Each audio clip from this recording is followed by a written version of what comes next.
ಓಂ ಶಾಂತಿ. ಹಿಂದಿನ ಸಂಚಿಕೆಯಲ್ಲಿ ದೇವರು ಮತ್ತು ನಮಗೆ ಇರುವ ಸಂಬಂಧ ಏನು ಅನ್ನೋದನ್ನ ತಿಳ್ಕೊಂಡಿದ್ವಿ. ಇವತ್ತಿನ ವಿಶ್ಲೇಷಣೆಯಲ್ಲಿ ಸಾಮಾನ್ಯವಾಗಿ ನಮ್ಮೆಲ್ಲರ ಮನಸ್ಸಲ್ಲೂ ಬರುವ ಕೆಲವೊಮ್ಮೆ ಗೊಂದಲವನ್ನು ಉಂಟುಮಾಡುವ ಒಂದು ವಿಷಯವನ್ನ ಸ್ಪಷ್ಟಪಡಿಸಿಕೊಳ್ಳೋಣ. ಅದೇನಪ್ಪ ಅಂದ್ರೆ ದೇವರು ಮತ್ತು ದೇವಿದೇವತೆಗಳ ನಡುವಿನ ವ್ಯತ್ಯಾಸ. ಹಾಗಾದ್ರೆ ದೇವರು ಮತ್ತು ದೇವಿದೇವತೆಗಳಿಗಿರುವ ಅಂತರವಾದ್ರೂ ಏನು?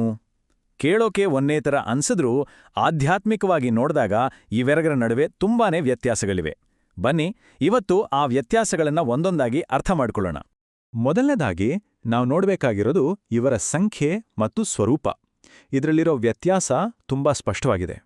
ಮೊದಲಿಗೆ ಸಂಖ್ಯೆನೇ ತಗೊಳ್ಳೋಣ. ಇದು ತುಂಬಾ ಸರಳ ಅಂತ ಅನಿಸ್ಬೋದು, ಆದರೆ ಇದರ ಹಿಂದಿರೋ ಅರ್ಥ ಅದು ತುಂಬಾ ಆಳವಾದದ್ದು. ದೇವಿ ದೇವತೆಗಳು ಅಂತ ಹೇಳಿದಾಗ ನಮಗೆ ತಕ್ಷಣ ನೆನಪಾಗೋದೇನು? ಹೌದು, 33 ಕೋಟಿ ದೇವತೆಗಳು ಅಂತ ನಾವು ಕೇಳಿರ್ತೀವಿ. ಅಬ್ಬಾ, ಎಷ್ಟೊಂದು ಅಲ್ವಾ? ಈ ದೊಡ್ಡ ಸಂಖ್ಯೆನೇ ಅವರ ವೈವಿಧ್ಯತೆಯನ್ನ ತೋರಿಸುತ್ತೆ. ಸರಿ, ಹಾಗಾದ್ರೆ ದೇವರು ಮಾತ್ರ ಒಬ್ಬನೇ ಒಬ್ಬ. ಅದಕ್ಕೆ ಅಲ್ವಾ ನಾವವ್ರನ್ನ ಪರಮಾತ್ಮ ಪರಮಪಿತ ಅಂತ ಕರೆಯೋದು. ನೋಡಿ, ದೇವಿ ದೇವತೆಗಳು ಅನೇಕ, ಆದ್ರೆ ದೇವರು ಕೇವಲ ಒಬ್ಬ. ಆದ್ರೆ ಈ ವ್ಯತ್ಯಾಸ ಕೇವಲ ಸಂಖ್ಯೆಯಲ್ಲಷ್ಟೇ ನಿಲ್ಲೋದಿಲ್ಲ. ನಿಜವಾದ ಅಂತರ ಇರೋದು ಅವರ ಮೂಲ ಸ್ವಭಾವದಲ್ಲೇ, ಅವರ ಇರುವಿಕೆಯಲ್ಲೇ. ಅದೇನು ಅಂತ ಈಗ ನೋಡೋಣ. ಇದು ನೋಡಿ, ತುಂಬಾ ಇಂಟ್ರೆಸ್ಟಿಂಗ್ ಆಗಿದೆ. ದೇವಿದೇವತೆಗಳು ಅವರು ನಮ್ಮ ಹಾಗೆಯೇ ಜನ್ಮ ಮರಣದ ಚಕ್ರದಲ್ಲಿರ್ತಾರೆ. ಅಂದ್ರೆ ಅವ್ರಿಗೆ ಶರೀರ ಇರುತ್ತೆ, ಅವರು ಮಾಡಿದ ಕರ್ಮದ ಫಲವನ್ನು ಅನುಭವಿಸ್ತಾರೆ, ಮತ್ತೆ ತಾಯಿಯ ಗರ್ಭದಿಂದ ಹುಟ್ಟಿ ಬರ್ತಾರೆ. ಆದರೆ ದೇವರು ಇದಕ್ಕೆಲ್ಲ ಸಂಪೂರ್ಣ ವಿರುದ್ಧ. ಅವರು ಅಜನ್ಮ ಅಂದ್ರೆ ಹುಟ್ಟೇ ಇಲ್ಲದವರು. ಅಶರೀರಿ ಅಂದ್ರೆ ಅವರಿಗೆ ನಮ್ಮ ಹಾಗೆ ಭೌತಿಕ ಶರೀರ ಇಲ್ಲ.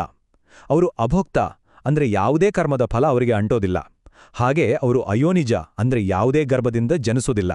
ಈ ಎಲ್ಲ ವ್ಯತ್ಯಾಸಗಳಿಂದಲೇ ಪರಮಾತ್ಮನ ಪಾತ್ರ ತುಂಬಾ ವಿಶೇಷವಾದದ್ದು.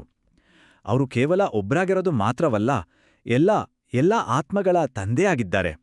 ಗಮನಿಸಿ, ಇಲ್ಲಿ ಕೆಲವು ಒಳ್ಳೆಯ ಆತ್ಮಗಳಿಗೆ ಅಂತ ಹೇಳಿಲ್ಲ, ಬದಲಾಗಿ ಎಲ್ಲಾ ಆತ್ಮಗಳಿಗೆ ತಂದೆ ಅಂತ ಹೇಳಲಾಗಿದೆ. ಇದರ ಅರ್ಥ ಏನು ಅಂದ್ರೆ ಯಾವುದೇ ಭೇದಭಾವ ಇಲ್ಲದೆ ಪ್ರತಿಯೊಂದು ಆತ್ಮದ ಮೂಲವು ಆ ಪರಮಾತ್ಮನೇ.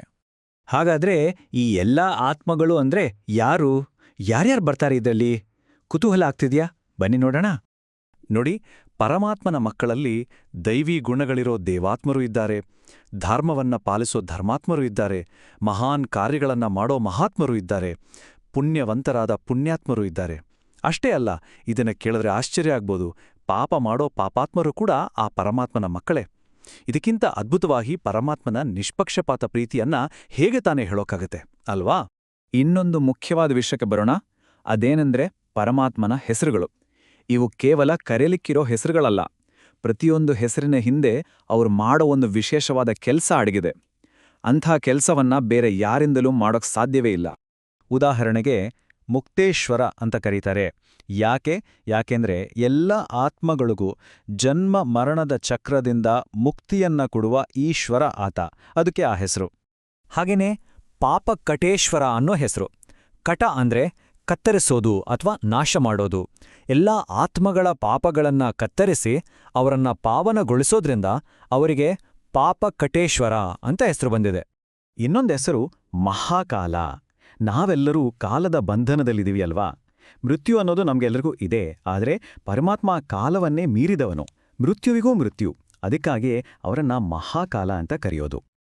ಹಾಗಾದ್ರೆ ಇದರಿಂದ ಏನ್ ಗೊತ್ತಾಗುತ್ತೆ? ಪರಮಾತ್ಮನ ಪ್ರತಿಯೊಂದು ಹೆಸರೂ ಕೂಡ ಅವ್ರು ಮಾಡೋ ವಿಶಿಷ್ಟವಾದ, ಯಾರೋ ಮಾಡೋಕ್ ಆಗದೇ ಇರೋ ಕೆಲಸಗಳ ಮೇಲೆ ನಿಂತಿದೆ.